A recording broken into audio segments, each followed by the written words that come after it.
Peyton Hart had flown across hundreds of American horizons, from the pale lilac dawns of Seattle to the golden sunsets over the Atlantic. 12 years in the cockpit had taught her how to stay calm in turbulence, smile under pressure, and believe that the sky, cold and distant as it was, never lied. But on Flight AA447 from New York to Paris that day, the sky whispered a truth she had spent her whole life not wanting to hear. The business-class cabin smelled faintly of Dom Perignon. Warm light shimmered on the plush, brown velvet leather seats. Peyton strolled down the aisle, completing her pre-flight safety check. Everything was in order, seatbelts fastened, luggage neatly stowed, passengers polite. She was used to the confident faces in this section: executives, artists, people who lived by money and influence. But when her gaze happened to fall on seat 3 amperes, Peyton's heart missed a beat. Nathan Cole. There was no mistaking him. The navy suit is perfectly tailored.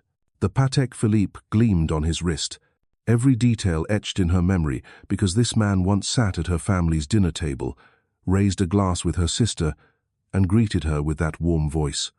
"Peyton, little sister, it's been too long." But the woman resting her head on his shoulder was not her sister. Not Stella Hart, the gentle, graceful, devoted woman Peyton had always admired. This woman had platinum blonde hair, skin that glowed under the cabin lights, and lips painted a deliberate shade of crimson. She laughed, and in that laughter, Peyton heard something tear quietly inside her. She stepped back half a pace. It felt as if the plane had suddenly dropped in altitude. Nathan leaned in, whispering something to the woman. They both laughed softly, but enough to make Peyton feel sick. Worse yet, Nathan's hand rested lightly on the woman's thigh. Casual, intimate, unashamed. A flight attendant passed by and murmured, "Captain, everything all right?" Peyton nodded, hiding her trembling hand. "Fine. Everything's fine." But inside, everything was falling apart. As the Boeing 777 began to taxi, Peyton returned to the cockpit. The engines roared steadily, echoing her racing heart.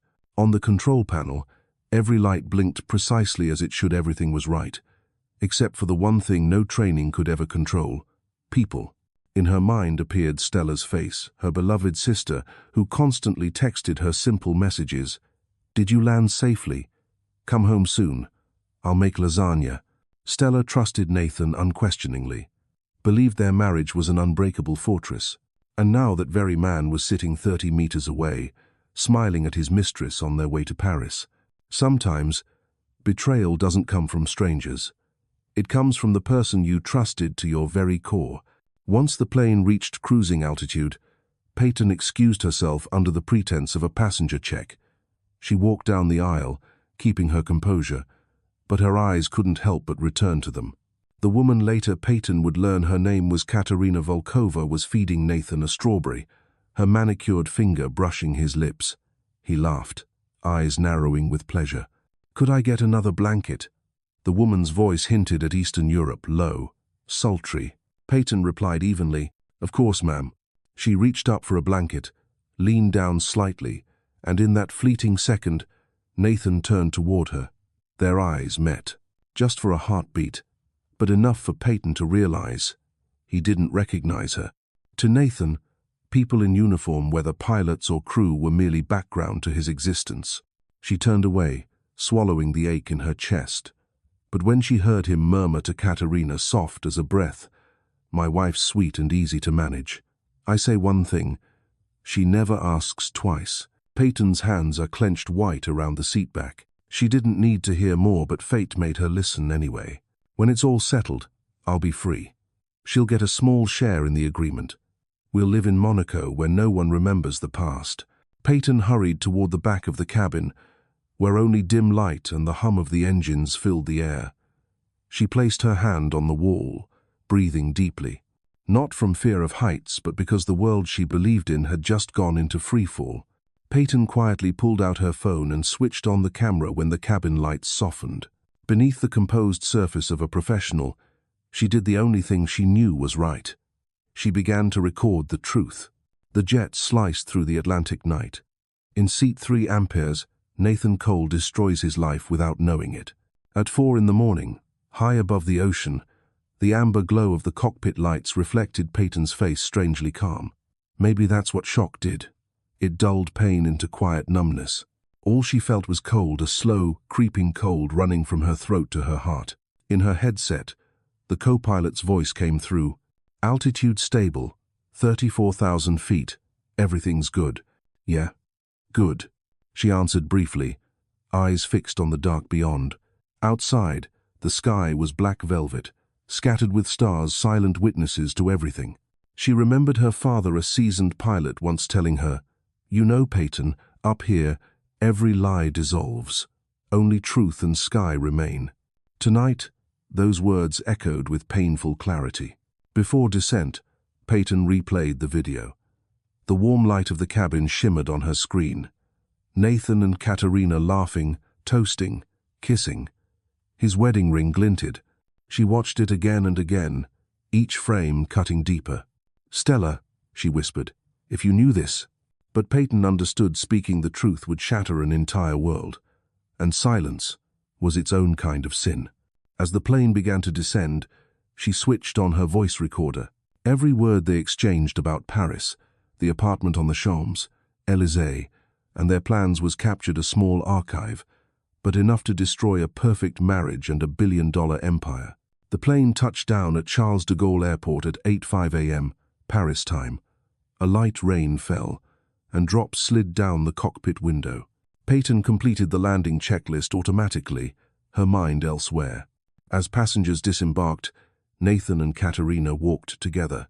His hand rested on her back, protective, possessive, as if the world belonged to them. Peyton watched through the cockpit window. There was no anger left in her, only the cold clarity of someone who had witnessed the unforgivable. She sent her sister a message. "Hey, when you have time, I need to see you, urgently." 3 hours later, driving toward her hotel near the airport, Peyton looked up at the grey Parisian sky and understood she was carrying a secret that would change everything. In a pilot's life, there are moments when you must decide where to land, how to turn, what to do to keep everyone safe. Sometimes, that decision is to speak the truth, even when it destroys the sky. As the plane left Paris for New York again, Peyton gazed out the window. Sunlight pierced through the clouds, brilliant as a warning. Below, a woman was preparing dinner for her husband, smiling, unaware that a storm was coming. And from that moment, the journey toward becoming the Queen of Manhattan had begun with a single glance in business class. Autumn sunlight streamed through the vast glass windows of the Manhattan penthouse, spilling over the white marble kitchen counters like molten gold. Everything was perfect, or at least it looked that way. Stella Hart stood by the counter, holding a freshly squeezed orange juice glass. The scent of citrus blended with the aroma of Ethiopian coffee, the kind her husband loved. She didn't have to think. Every gesture was habit. Folding the Wall Street Journal just how Nathan liked, placing the silver spoon to the right of the espresso cup, and adjusting the white orchid vase to stand perfectly on the dining table. It was a Monday morning like countless others, orderly, elegant, without a single detail out of place. But sometimes, perfection is simply the calm before the fracture. Her phone buzzed. The screen lit up. "Peyton, little sis." Stella smiled. She loved her sister's calls. Peyton was the freest soul she knew, a pilot who roamed the skies, eyes bright, spirit unbreakable. She swiped the screen, her voice soft and warm. "Hey, Peyton, I was thinking of you. How was the flight?" On the other end, Peyton's voice was hoarse, strange. No laughter, no lightness. Are you home right now?" "Yes, I'm just making dinner." "Nathan's coming home tonight." "Stella, we need to talk. In person. Right now." Stella froze. Peyton didn't sound like someone who had just landed safely. There was something in her tone, tight, urgent, trembling, like a string stretched to breaking. "What's wrong? Are you okay? Was there an incident on the flight?" "No. It's not about me. It's about Nathan." That name, spoken into the bright, quiet kitchen, felt like a crack spreading through marble. Stella set down the glass, fingers tightening until the rim trembled. "Nathan, what about him?" "Not over the phone. I'm coming over. So don't call him. Don't text him. Please, let me talk to you first." The line went dead. Stella stood still in the hush of the kitchen, the faint hum of the refrigerator filling the silence. She looked down at her hands, slender fingers trembling ever so slightly. In 10 years, Peyton had never spoken to her like that. It was the voice of someone who had seen something they wished they hadn't. She drew a deep breath, putting everything back in place, as if restoring order could steady her heartbeat. "It's fine," she whispered to herself. "It's probably a misunderstanding, maybe something about work." But deep inside, something cold slithered up her spine, a warning, quiet and sharp as a serpent's hiss. 25 minutes later, the doorbell rang. Peyton stood there exhausted, resolute, eyes dark with pain. No words were needed. Stella understood that whatever came next would change everything. They moved to the living room with glass walls overlooking Central Park, where Stella once hosted charity galas and Nathan had laughed among investors. Peyton sat down, pulled her phone from her uniform pocket, and clenched it tightly until her knuckles turned white. "Stella, I'm sorry, but you need to see this." A tap. The screen lit up. There was Nathan Cole in business class, smiling, champagne in hand. Beside him, a blonde woman with crimson lips, laughing as if the world contained only the two of them. They kissed, golden cabin light glinting off Nathan's wedding ring, shameless, undeniable, painfully honest. Peyton said nothing. She let the video speak. Stella watched without blinking. In those 2 short minutes, everything that had once been the foundation of her life, love, trust, family, collapsed without making a sound. She set the phone down. Her voice came out faint, almost a breath. "Are you sure? I saw it myself. I filmed it. Did he see you?" "No. To him, I didn't exist, like everyone else." Stella nodded slowly. Her face was calm, composed, not a single tear. But Peyton knew a storm was churning behind that stillness. They sat in silence for a long while. Then Stella rose and walked to the bookshelf. She pulled out a brown leather folder, locked with a silver clasp, and placed it on the table. "You know, Peyton, I've kept this for years. Not because I doubted him, I just wanted to understand his world." She opened it. Inside were copies of contracts, stock certificates, property deeds, notes on financial transactions, all arranged with obsessive precision. Peyton stared. "You've been tracking him?" "No. Observing." Stella turned her gaze toward the window. "Some people, Peyton, can see the farthest when they stay silent." Afternoon light slanted across the skyline. In that golden hush, 2 sisters sat facing each other, one who had witnessed betrayal, and one who had just awakened from a decade-long dream. "Were they close?"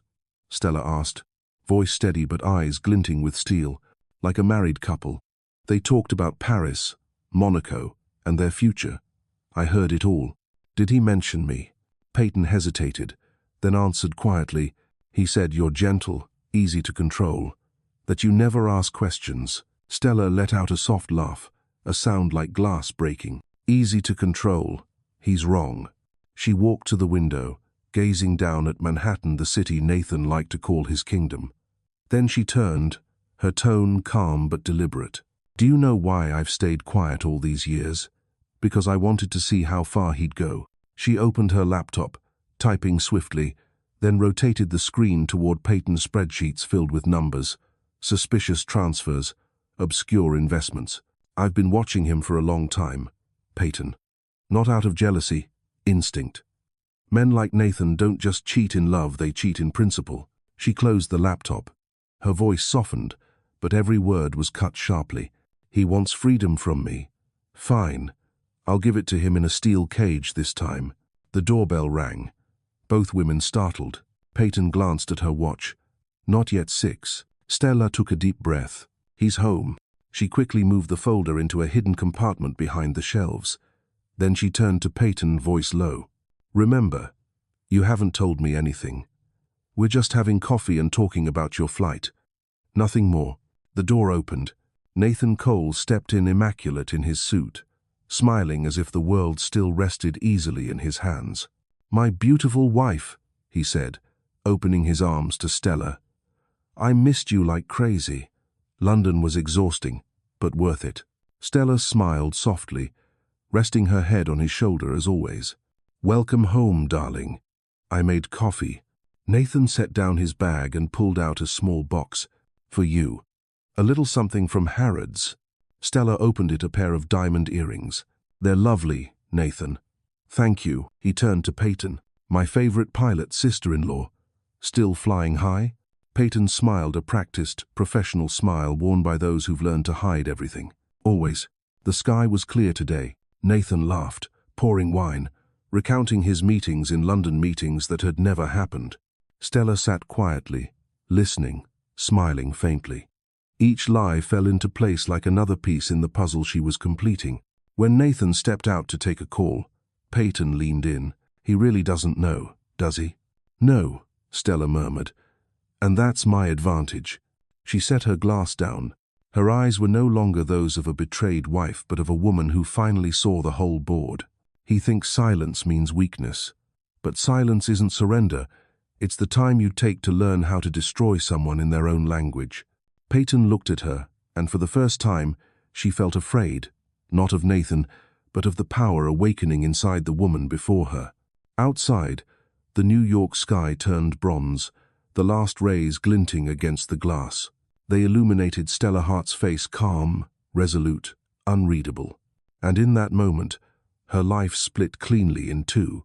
Before knowing the truth and deciding to wield that truth as a weapon, New York had its own kind of silence. Not the absence of sound, but a heavy quiet, the kind where headlights left long streaks across glass, and you could hear your own breath echoing through the luxury of emptiness. Stella Hart woke around 2 a.m. No reason, just the sudden pull of awareness, as if someone had whispered her name inside a dream. City light filtered through the curtains, spreading a thin, cold blue glow across the white sheets. She turned her head. Nathan lay beside her, fast asleep, steady breathing, one arm draped across his chest. That peaceful posture almost made her laugh. The man who had betrayed her could still sleep soundly in the home she had curated down to the last perfect detail. She sat up, bare feet touching the cool wooden floor. For a moment, she could hear her heartbeat slow, deliberate, matching the rhythm of the clock ticking on the wall. Then she rose. No phone, no plan.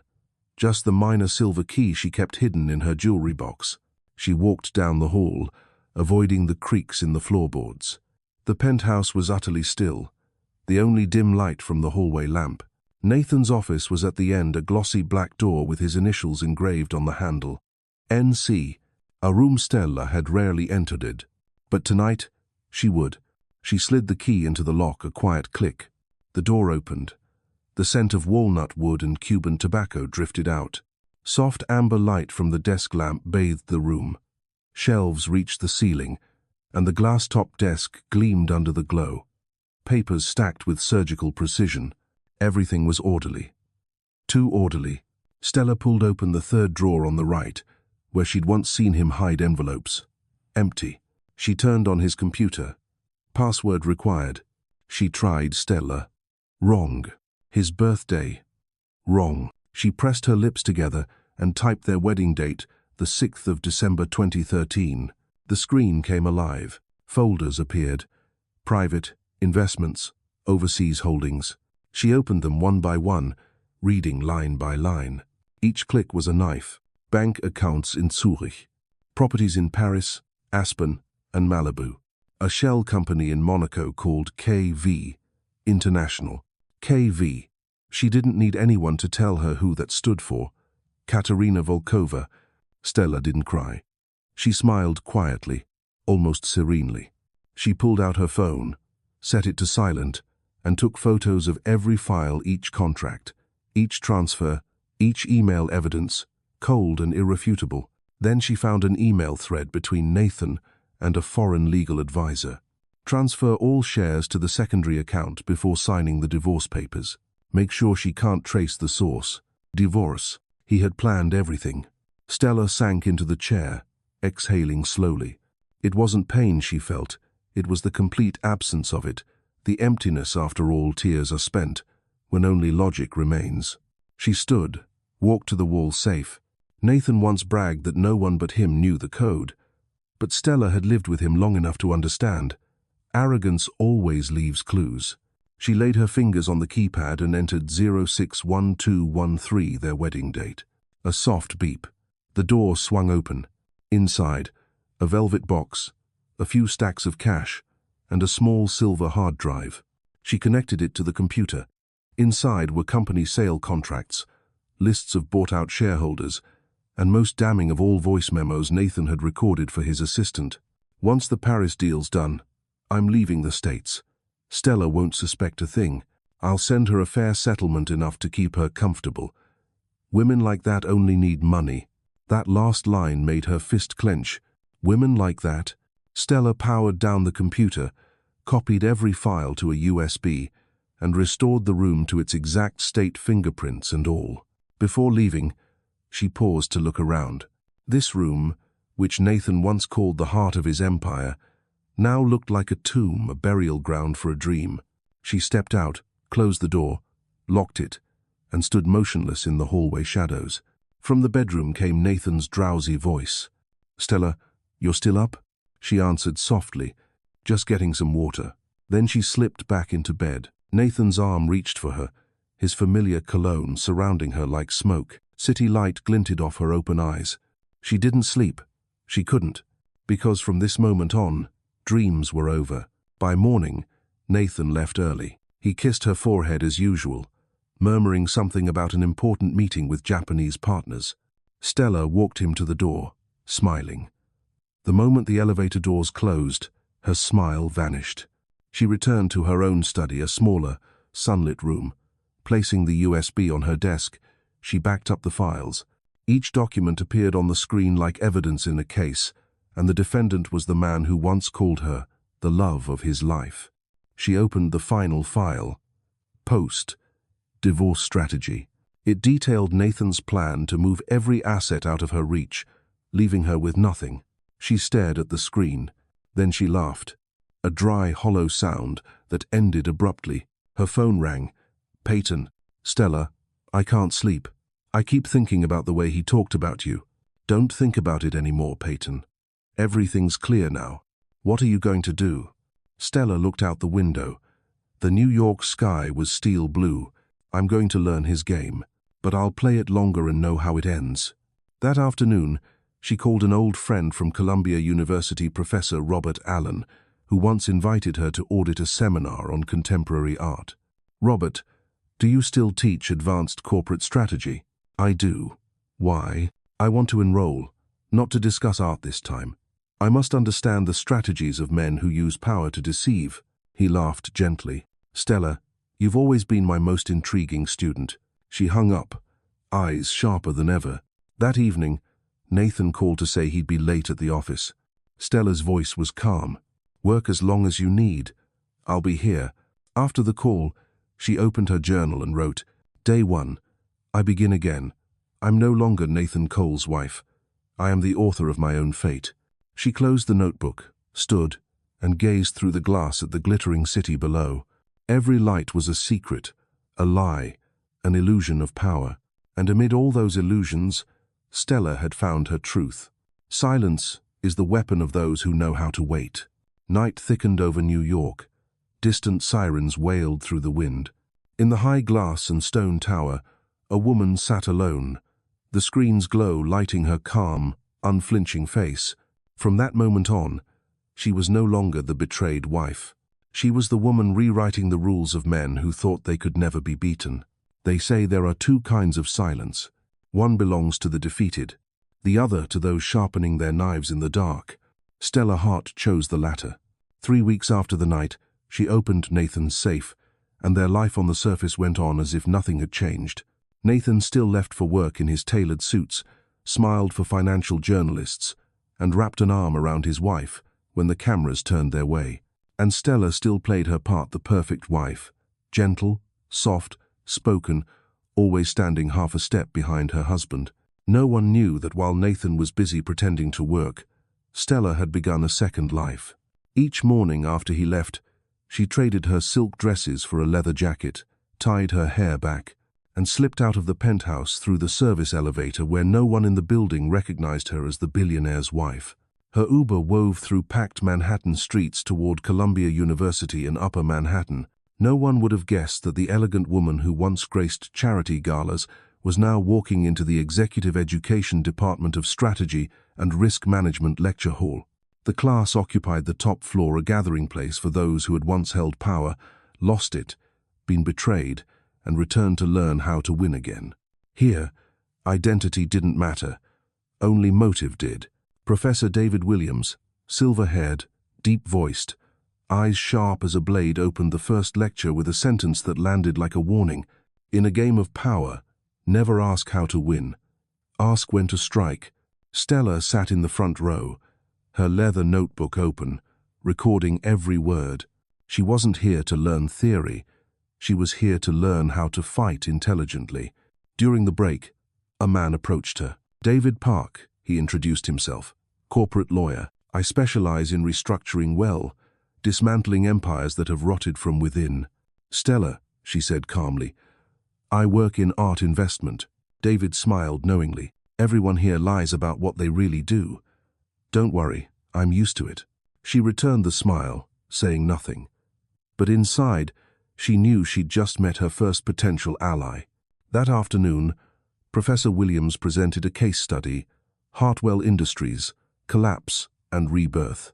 A major corporation once led by a husband, destroyed by corruption, then revived when his wife gathered the evidence and took control, saving thousands of jobs. Stella listened intently, absorbing every detail. After class, she approached the guest lecturer, Dr. Elizabeth Hartwell, the woman from the case study. "I deeply admire what you did," Stella said quietly. Elizabeth studied her for a moment, then smiled faintly. "If you've ever known betrayal, you understand there's nothing more dangerous than a calm woman." "I understand it very well." Elizabeth's smile deepened. "Then you're not just a student, Stella. You're the next case study." Those words drew from Stella something she hadn't felt in weeks, a genuine smile. That night, she walked along the Hudson, wind pulling through her dark hair. The air was sharp, but no longer painful. It felt like strength. The months that followed were a study in duality. She was the attentive wife by day, hosting dinners and posing with Nathan for Forbes Lifestyle. By night, she was someone else, a strategist dissecting the empire of her betrayer. She learned about ownership structures, voting rights, financial control chains, and the art of covert takeovers, concepts Nathan once thought she'd never grasp. David Park became her unofficial mentor. They spent hours in a cafe near campus, discussing soft attack tactics. "If you want to bring down a powerful man," David said evenly, "don't confront him head-on. Make him collapse under his own weight." "And what if he's too careful?" Stella asked. David shrugged. "No man is careful when he's in love with himself." She laughed. That sentence described Nathan better than 1,000 pages could. Stella began building her own network. Former employees Nathan had fired, partners he'd deceived, small investors waiting for a chance to strike back. She listened, took notes, connected the dots quietly, weaving a web, strong and invisible. One April night, while Nathan slept, Stella sat by the window replaying Professor Williams's lecture. In business, the strongest man's weakest point is arrogance. When he believes he can't lose, that's when he's already losing. She turned off the screen and looked at Nathan. In the dim light, he looked peaceful, unnaturally so. Stella whispered, "You're about to learn a lesson you've never let yourself hear." Nathan took her to an investor reception at the Peninsula Hotel the next morning. In a room full of power and wealth, Stella met a face she recognized: Diana Ashford, CEO of Ashford Dynamics, Nathan's longtime rival. "Mrs. Cole, I've heard so much about you," Diana said smoothly. "You're even more impressive than I expected." "Thank you. I'm just the woman behind my husband." Diana's smile was quick and cutting. "The ones behind are usually the ones moving the pieces." That wasn't small talk. It was an invitation. That night, Nathan told Stella triumphantly that Diana was about to lose a key competition. Stella only smiled. She knew better. Diana would be her second ally. Days later, a message arrived from an unknown number. "If you want to talk about the future of Charlie Industries, meet me at the Met at 3 p.m. tomorrow. D.A." She went. The Metropolitan Museum was quiet, sunlight washing over centuries-old paintings. Diana sat in the cafe, lowering her espresso cup. "I hate Nathan Cole," she said calmly. "He betrayed me in a deal once, and I've been waiting for him to implode. If you want information, I'll share it." Stella met her gaze, smiling faintly. "I don't want him to implode. I want him to fall when I decide." From that moment, two women who had once been enemies became silent partners. One whom Nathan had dismissed, one whom he had betrayed, now bound by the same purpose: to pull him down. The wind tangled her dark hair when Stella left the Met that afternoon. New York was still noisy, its lights still blazing, but something fundamental had shifted inside her. She was no longer a woman avenging betrayal. She was building a campaign precise, intelligent, unstoppable. The Cole Dynamics Tower rose in the center of Manhattan like a blade of glass piercing a cold gray sky. Every morning, hundreds of employees in tailored suits passed through its revolving doors, eyes sharp, steps quick.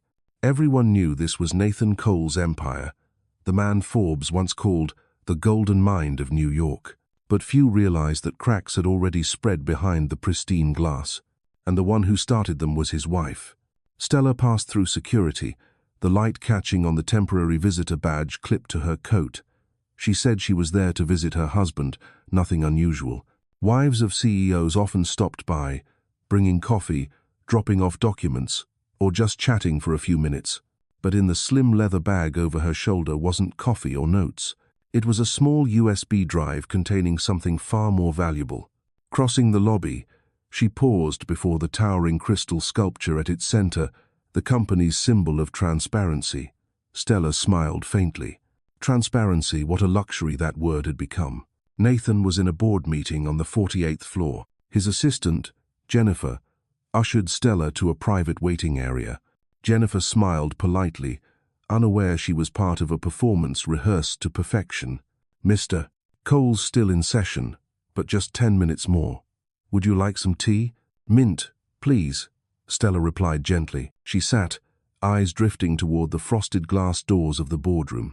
Through the haze, she could make out Nathan's silhouette speaking with authority, gestures sharp and sure. He's still the same, she thought, still convinced the whole room belongs to him. She checked the time, counting each passing minute. Then she saw Robert Hayes, one of the company's oldest shareholders, exit with a look of quiet frustration. He paused as he passed her, offering a polite smile. "Mrs. Cole, a pleasure to see you again. Mr. Hayes. Nathan mentions you often." "Oh? I hope." In good humor.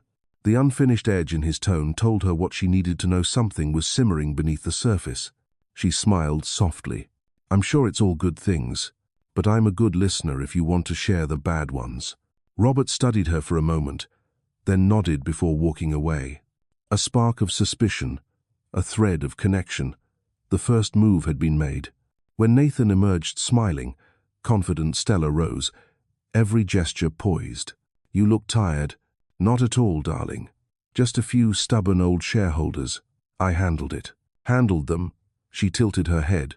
"Or silenced them?" Nathan laughed, mistaking her for teasing. "You're always sharper than I give you credit for." He kissed her forehead, already scrolling through messages on his phone. Stella watched him calmly, her gaze holding the unspoken thought. "Did you forget who taught you to fake composure?" As he turned to speak with his aide, she quickly lifted her phone, snapping a few silent photos of the boardroom's display: financial projections, hidden investments, inconsistencies.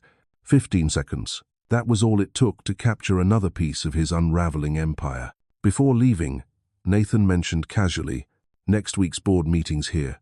New investors coming in. You should attend, show them our perfect family." Stella smiled. "Of course. I'll wear your favorite color." Nathan winked, pleased, and Stella thought, black the color of endings. A week later, the meeting began at 8 sharp. The glass-walled conference room glittered under the morning light, every seat filled with expensive confidence. Stella sat near the corner, exactly where a CEO's wife belonged. Silent, smiling, invisible. Nathan presented with his usual charisma, boasting quarterly growth and high-yield ventures that promised spectacular returns. Stella scanned the room. Robert Hayes, Patricia Wong, Thomas Wright. the three largest minority shareholders. None looked impressed. She knew why she'd spoken to each of them in the past few days. She hadn't said much, just dropped seeds, small and deliberate. Have you noticed Nathan's spending patterns? Odd lately? Someone mentioned an offshore company, perhaps in Monaco. Are you sure you're not the ones carrying the risk for his games? That was all. Questions like drops of water, slow, but deeply penetrating. When the meeting adjourned, Nathan walked out with a potential investor. Robert lingered, then approached her.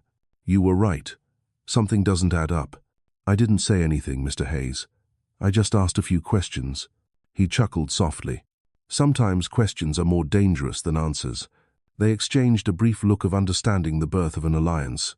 That evening, Nathan came home late, radiant.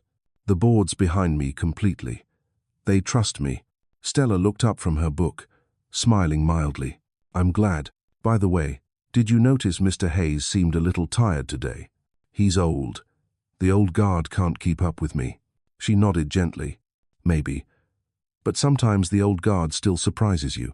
Nathan laughed, kissed her forehead, and took another call. Once he disappeared into his office, Stella pulled out her phone and typed a message to David Park. Hayes is questioning things. Wright is next. Meeting him on Friday. The reply came seconds later. Perfect move. Stella met with David and Diana Ashford in a small cafe near Columbia the next day. They sat in a secluded corner, unnoticed among the noise. Diana spoke first. I've reached out to a few board members. If you can do what you've promised, I'll redirect part of my investment to your side. David added evenly, you'll need 30% voting power to remove Nathan. We're sitting at 14. Stella's eyes were calm but bright. I know. The rest, I'll buy with the trust of everyone Nathan ever wronged. Nathan was watching the financial news that night when she brought him a glass of wine. Tell me something, she said lightly. Do you ever think the people who trust you most are the ones quietly waiting for you to make a mistake? Nathan laughed. Only weak men think that way. The ones who control the game don't fear anyone. I hope you're right, she murmured. Her gaze lingered on the TV screen news of a rival tech company's sudden stock collapse. An opportunity, a hole in the market. The next move on the board. She turned to him, her tone soft. If you really control the game, then I suppose you won't let that dip go to waste, will you? Nathan looked at her, a hint of surprise at her acuity. You know more than I give you credit for, Stella. She smiled faintly, pouring him more wine. I've just been learning a few things at Columbia. Later, when Nathan fell asleep, Stella opened her laptop. She typed an email to David. Market drop coming. Start buying. Sembilan IM tomorrow go. She shut the laptop, gazing out through the glass walls. The city shimmered below like a sea of stars. Inside her, there was no storm anymore, only the stillness of someone who could already see the end of the game. Inside the glass tower, Nathan still believed he was in control. He didn't know that the cracks had reached the foundation, and that the woman he once called easy to manage was already holding the first hammer. Winter in New York felt like a grand stage, its lights never dimmed, and everyone played their part. Stella Hart knew hers perfectly. The flawless wife of billionaire Nathan Cole, the woman who smiled at every gala, walked half a step behind her husband, and never spoke more than necessary.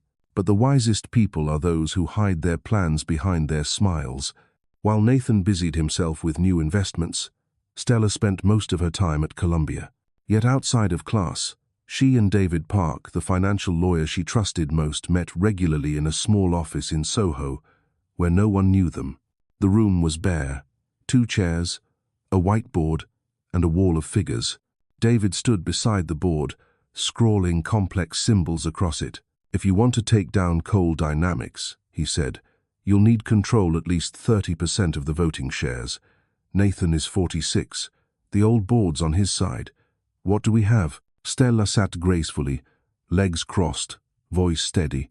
14%, counting Hayes and Diana's shares. But we won't buy openly. You're using shell companies? Not 1, 3. Each under a different fund, all fronted by intermediaries. David looked at her with a mix of surprise and admiration. I forget sometimes you're not just the rich wife. You're the sharpest student I've ever taught. She smiled faintly, voice low. I didn't study to earn grades. I studied to survive. That was how the plan began, a quiet web of shadow investments run by people no one would ever suspect. David created 3 funds through his contacts: Phoenix Capital, Aurora Holdings, and Meridian Ventures. They sounded like global corporations, but they were really just masks. Stella secretly met David and Diana weekly in her private penthouse on the 72nd floor. They analyzed every minor shareholder, every scattered investor, every employee with stock options. Stella didn't buy in bulk, she bought in whispers. Small, invisible, untraceable moves. The sellers never knew they would give the CEO's wife their shares. Meanwhile, Nathan remained blissfully ignorant. He was too occupied with Katerina the Muse, who lived in a lavish Paris apartment he secretly owned. Sometimes he came home late, murmuring excuses about meetings with European investors. Stella always nodded, poured him wine, asked a few quiet questions, and let him be. She wasn't in a hurry. The intelligent never need to be.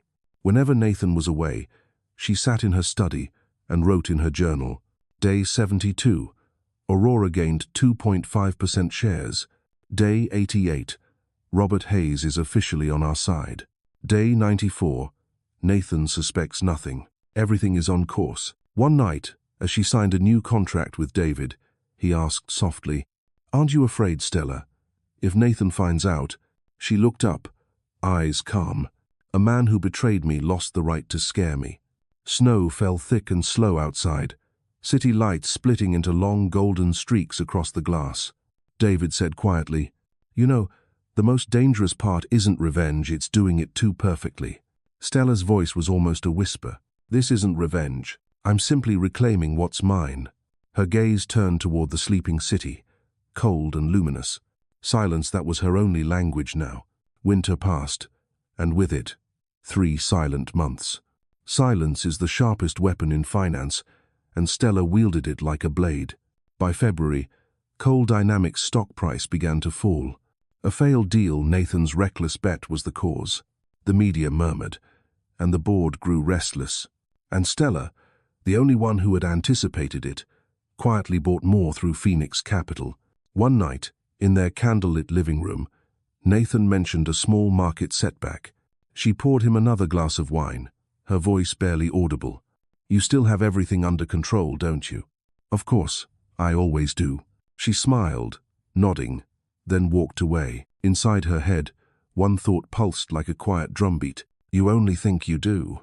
The following week, she met Robert Hayes at an art exhibit. He handed her a glass of wine, his tone low. "I reviewed the company's financials. You were right. Nathan's hiding more than he admits." "I didn't say anything, Mr. Hayes. I only asked questions." He smiled knowingly. "And your questions made me look for answers." "And what did you find?" "An empire that's cracking, and a woman quietly rebuilding it her own way." From that night, Robert was officially hers. He granted her access to board records, in exchange for one promise that he could stay when it was over. Stella extended her hand. "You'll stay. We're rebuilding this company, not destroying it." 3 days later, David texted her. "Phoenix 12%, Aurora 8%, Meridian 10.4%, Total 30.4%. We've crossed the line." Stella stared at the numbers. Her pulse slowed. It was done. No joy, no triumph. Only the serene stillness of someone who already knew she'd won. She called David. "It's time. What are you going to do?" "Make him sign his own indictment." The next evening, Nathan hosted a party to celebrate the market's rebound. The press, investors, and friends gathered under chandeliers and champagne light. Stella appeared in a long black gown, hair swept into an elegant knot. No one could have guessed that this graceful and quiet woman now held her husband's empire. Nathan raised his glass. "To the future, to the company, and to the most extraordinary woman I've ever known." Applause. Stella smiled, clinked her glass, and sipped. The wine shimmered under the lights, its reflection flickering in her eyes like polished steel. Later, as Nathan stepped out to take a call, Stella gave a small signal to David. He approached and handed her a sealed envelope. Inside was every document legal, clean, irreversible. The first page read, Major Shareholder, 30.4%, Voting Rights. The names of the shell companies glimmered across the page, names only she knew. She whispered, more to herself than to him. He thinks he runs this empire, but it's been mine for a long time. That night, she wrote in her journal, Day 134, I hold control. Day 135, he's still drunk. She closed the book and turned toward the window. New York blazed like a constellation of glass and fire. A cold wind swept through the open pane, carrying the taste of freedom. No longer the betrayed wife. No longer the woman behind the man. She was the one who had repurchased her life with silence. In a world where powerful men believe victory comes with noise, sometimes the true conqueror is the woman who says nothing, who only smiles and lets everything collapse quietly around her. Nathan Cole's 41st birthday began in warm gold light flooding the penthouse windows. The aroma of Italian coffee lingered in the air, and soft jazz played in the background. Everything was perfect, or exactly as Nathan liked it to be. He stepped out of the shower, his white shirt crisp, and his confident reflection smirked back at him. The most successful man in New York, he thought. The man who has everything: power, money, and a devoted wife. Stella had been awake since dawn. She'd prepared his favorite breakfast, soft-boiled eggs, buttered pastries, and sparkling wine. As he sat down, she spoke in her usual calm, silvery tone. Happy birthday, darling. I have a few special gifts for you today. Nathan grinned, taking her hand. As long as the last gift is you, everything's perfect. She smiled, eyes clear, almost tender. Yes, Nathan, she thought. The last gift will be me. Just not in the way you expect. She placed an envelope before him. Inside was a first-class ticket to Paris, where Katerina was waiting. Nathan looked up, startled for a moment. You? No? She nodded, voice steady. I know everything. You don't have to hide it anymore. Consider it a gift, your freedom. He hesitated, suspicion flickering for an instant, then smiled smugly. You really are the perfect woman, Stella. Thank you for understanding me. She stood, poured more wine, and leaned closer. The second gift, you'll receive it at the office. Ah, a surprise? I love it already. He kissed her hand and left. As the door shut, her smile disappeared. She stared out through the window, whispering, You don't know it yet, Nathan. But that gift will be my new life and your ending. 10 a.m. Cole Dynamics Tower buzzed with energy. Reporters crowded the lobby, drawn by rumors of a major announcement from the CEO. Nathan strode through the entrance, radiant, shaking hands, thanking staff for birthday wishes. But the air shifted when he reached the 48th floor, the boardroom. Robert Hayes, Patricia Wong, Thomas Wright, and the other board members were already there. Each had a thick envelope before them. Their eyes were grim, not celebratory. It was the silence of a verdict not yet read. Nathan forced a grin. What's this? Everyone looks too serious for a birthday morning. Robert rose, voice calm but cold. We've received notices from 3 investment firms, Phoenix Capital, Aurora Holdings, and Meridian Ventures. They've just disclosed control of 31% of Cole Dynamics voting shares. Nathan's smile froze. That's impossible. I control nearly half of this company. Patricia's tone was even. Not anymore, Nathan. Those small holdings you dismissed, they've changed hands. And the new majority has called an emergency vote. On your position. Nathan laughed, a jagged, brittle sound. Who's behind this? Who's playing games with me? A voice came from the doorway. I am. Every head turned. Stella stood in a white coat, her face composed, beautiful, and terrifyingly calm. She walked to the table and placed a folder on it. Happy birthday, Nathan. Here's your second gift. He stared at her, voice rough. What are you doing? I'm simply revealing what was always mine. She opened the folder, page by page.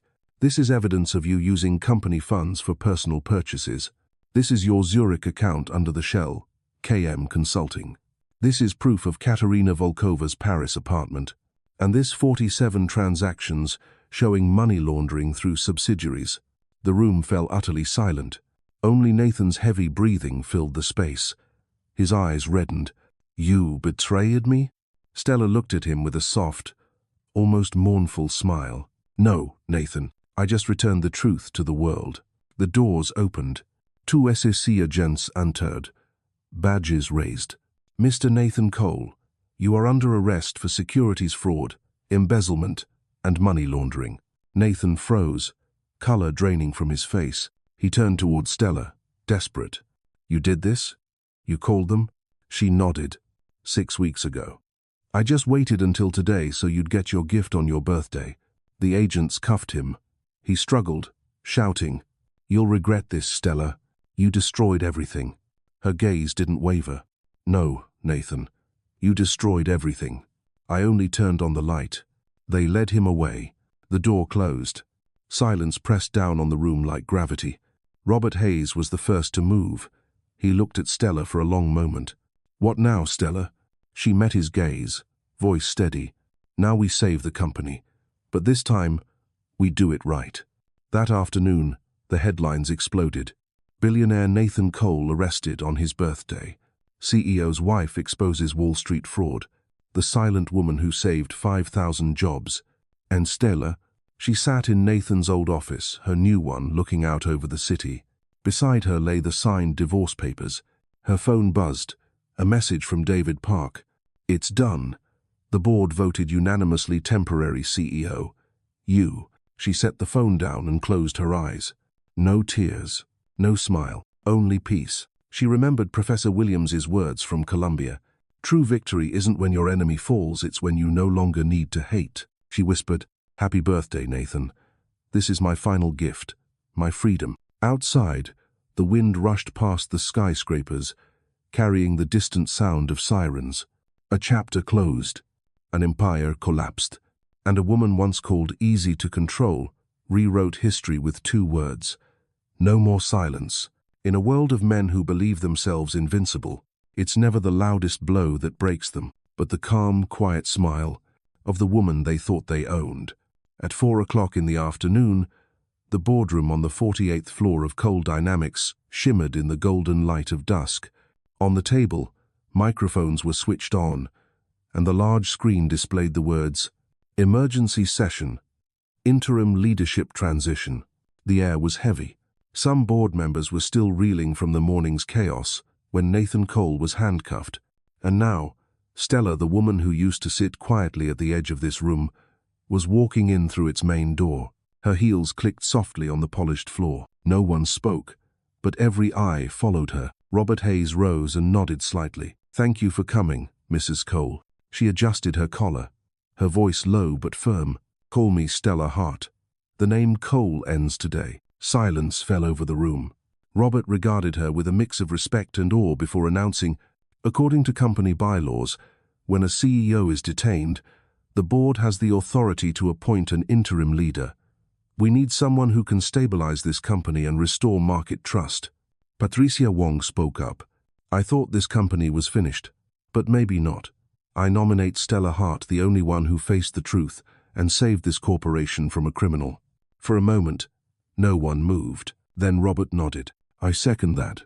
Thomas Wright hesitated. "She's never run a company before." Stella turned to him, eyes steady and razor sharp. "I spent 10 years in the home of a CEO. I know every mechanism of this company. I know who's competent and who bows their head, and I understand why the books show profits when we've been bleeding losses. If you think I'm unprepared, ask Nathan, who wrote his most successful speeches." Thomas looked down, said nothing. Robert raised his hand. "Then let's vote. All in favor of appointing Stella Hart as interim CEO." One by one, hands went up. 1, 2, then all 12. Robert smiled. "Congratulations, CEO Hart." Stella drew a deep breath. It felt like she was stepping out of a decade-long shadow in that instant. No longer anyone's wife, no longer the silent figure in the background. She was herself. The last light of the day spilled across the table. She took the seat that had once belonged to Nathan. The leather was cool, but her heart was steady and warm. Her voice, calm yet resonant, filled the room. "Thank you for your trust. From this moment, Cole Dynamics will no longer symbolize hollow power. We will start again with truth, ethics, and trust." No one spoke, but several nodded quietly. They all knew. A new reign had begun. The next morning, headlines spread across every paper. Disgraced CEO's wife appointed interim head of Coal Dynamics. Stella Hart, from shadow to Wall Street's brightest leader. Television crews filled the lobby of Coal Tower, waiting for her first press conference. In the prep room, Jennifer, the former assistant to Nathan, adjusted Stella's microphone with trembling hands. "I never thought I'd see this day, Mrs. Hart." Stella smiled gently. "No one ever does, Jennifer, but it comes anyway." Camera flashes burst as Stella stepped onto the stage. Before her stood a sea of reporters, investors, employees, and skeptics. She placed both hands on the podium, voice calm and clear as steel. "Coal Dynamics is not dead. It's learning how to be honest." The room went still.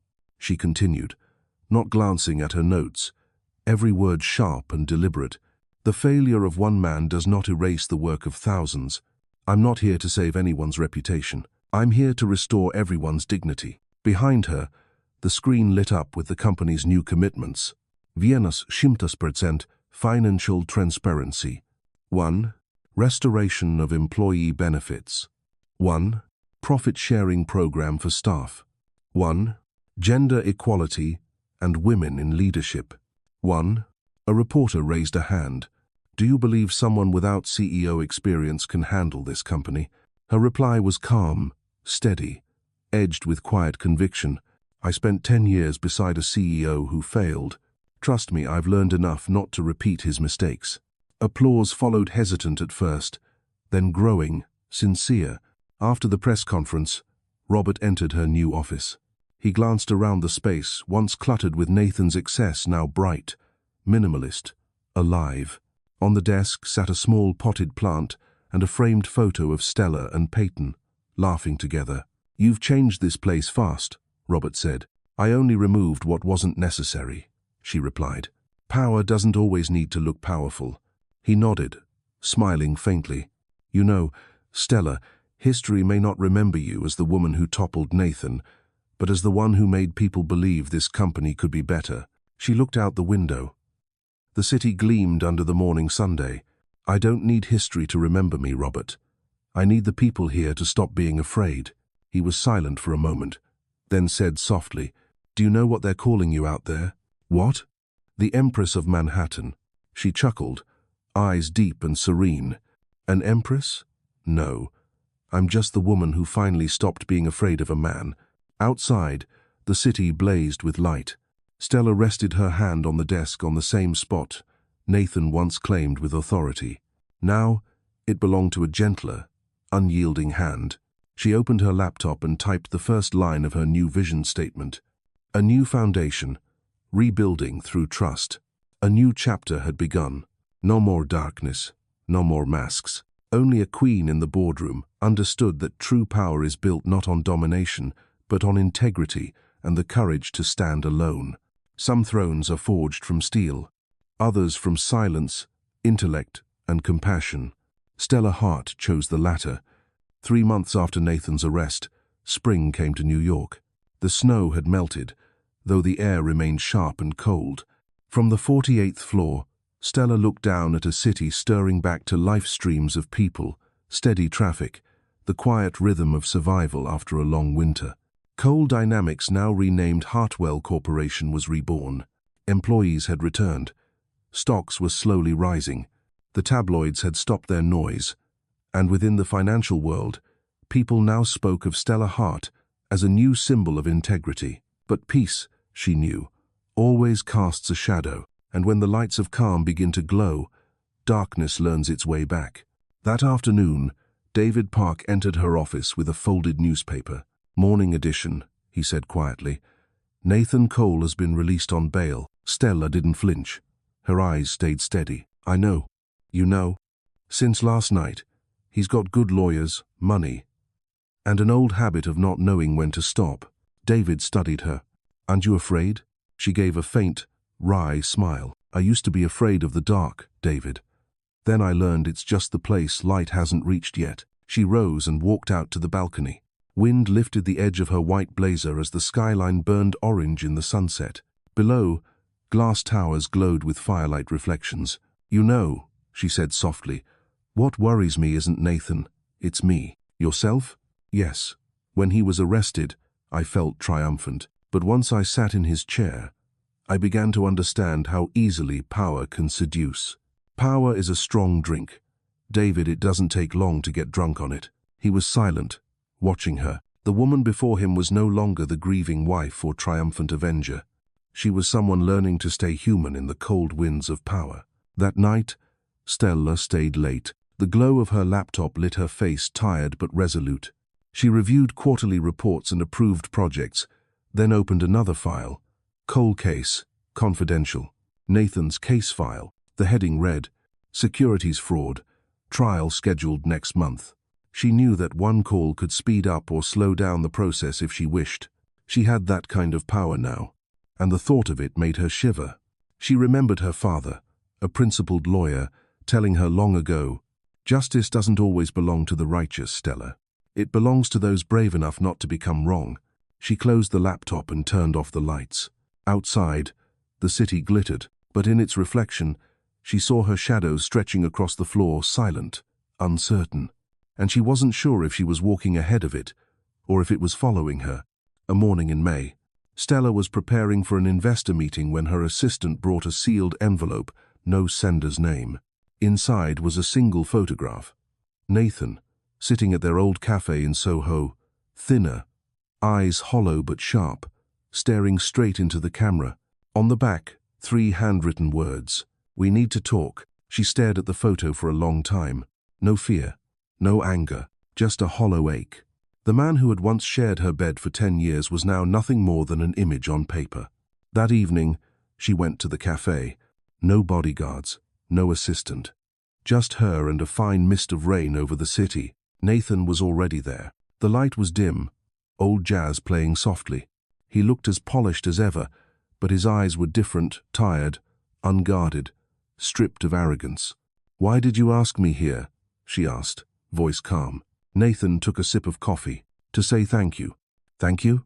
For saving the company." "Really? Without you, everything would have burned."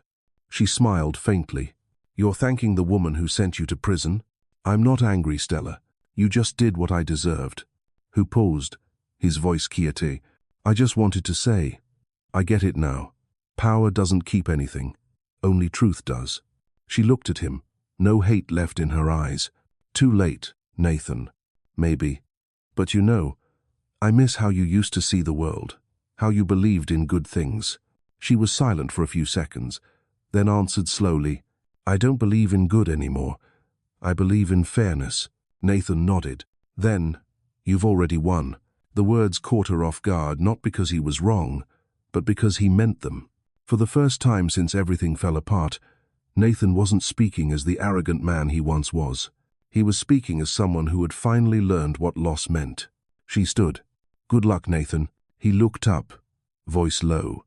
"You know, despite everything, I never stopped loving you." She didn't turn back. "And I," she said softly, "finally learned how to love myself." Then she stepped out into the rain. The cold drops touched her hair, her face, glimmering under the streetlights. She felt lighter not because she had forgiven him, but because she had forgiven herself. That night, back home, she opened her journal and wrote, "Day 190, he's back. But the storm inside me is gone. I don't need revenge anymore. I need to live decently, bravely, freely." She closed the notebook and looked out at the sleeping city. The wind stirred the curtains. Her reflection stood upright in the mirror, no longer blurred or faint. It was clear, grounded, whole. A new empire isn't built on power alone, but on the courage to face the shadows that once ruled you. Because sometimes, the most significant victory isn't in defeating someone else, but in standing tall, without losing your heart. A year had passed since Stella Hart took the CEO's chair. April sunlight in New York was unusually gentle, high, blue, and carrying the faint salt of the Hudson. In a crisp white shirt, Stella stepped out of Hartwell Tower, the place once a fortress of power and strategy. But today, she carried no laptop and no work phone, only a small bouquet and a quiet smile. She walked through Union Square, where a street singer crooned old love songs. His voice was rough, unpolished but honest. She stopped momentarily, listening, letting the wind lift her hair. Someone nearby whispered, "That's Stella Hart, the CEO, the woman who changed Wall Street." She just smiled, nodded once, and kept walking. She didn't need admiration anymore. She wanted silence, the kind that lives inside the heart now. That afternoon, she reached Greenwood Cemetery. On a small hill stood the graves of her parents, simple, side by side, with only one inscription: "They believed in goodness." She laid the flowers down and sat beside the cold stone, speaking softly, almost to herself. "You did it, Mum. Dad. Not because I beat anyone, but because I learned not to become what I once hated." The wind swept through the grass, stirring the petals. A small sparrow hopped near her feet, then flew away. For the first time in years, Stella felt light, truly light. On her way back, she stopped at JFK Airport, not to board a flight but to meet someone. Peony, her sister, the pilot who had started it all. Peony had just landed from Tokyo. When she saw Stella, she ran to her and hugged her tight, the scent of wind and coffee clinging to her jacket. "Stella, I just saw your face on Time magazine." Stella laughed. "You still read those things? They called you the woman who taught the world to rise with kindness." "That's a little too generous." "No, it's not. You didn't just teach people to rise. You taught me to be brave in a gentle way." They stood in silence, listening to the soft echo of announcements. Peony squeezed her hand. "So, what now?" Stella gazed through the window, where planes sliced golden trails across the sky. "Now, I stop. I've lived long enough for other people. It's time to live for myself." Peony smiled. "Then I hope your next landing is your first safe one."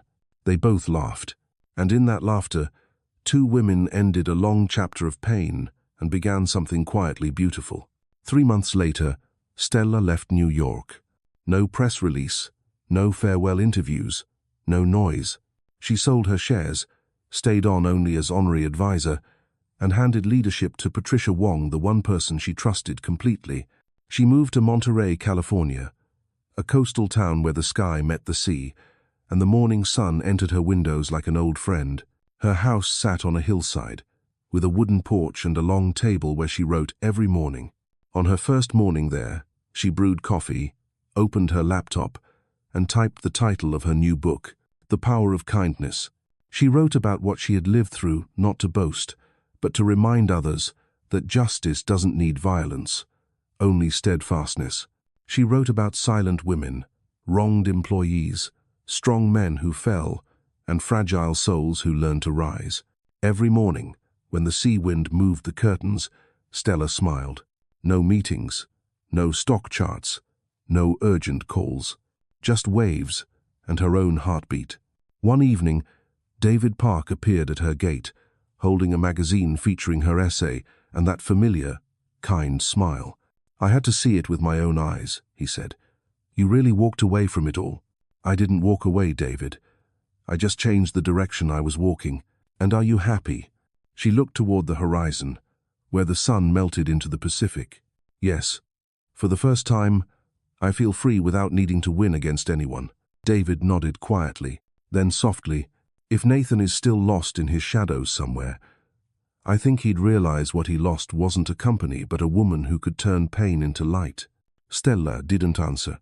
She set her cup down and said gently, "You know, David, sometimes the greatest punishment for the guilty is to see the one they hurt live happily without them." Silence fell again, only the sound of waves and gulls, the golden glow of dusk over her hair. That night, she sat on her porch, opened her notebook, and wrote the final lines of her book. "I no longer want to be a queen, nor sit on any throne. I only want to be a woman who can look at the sunrise and smile without regret, hate, or fear." She closed the notebook and looked out to sea. The sun had already set, but she knew it would rise again tomorrow. Because the sun, like the human heart, only returns when we dare to open the window to it. The wind carried the scent of salt and coffee together. Her phone rang Peony's bright voice from across the ocean. "Sis, I'm flying to San Francisco next week. Let's walk by the sea, okay?" Stella smiled, her voice as soft as the breeze. "I'll be waiting." She lifted her gaze to the sky, where the first stars had begun to appear. No more empires, no more ghosts, only light and women who had learned to love themselves. Some people use power to prove their worth. Others use kindness to create miracles. Stella Hart chose the latter, and that's why, when the sun returned, it shone first upon the place where she stood.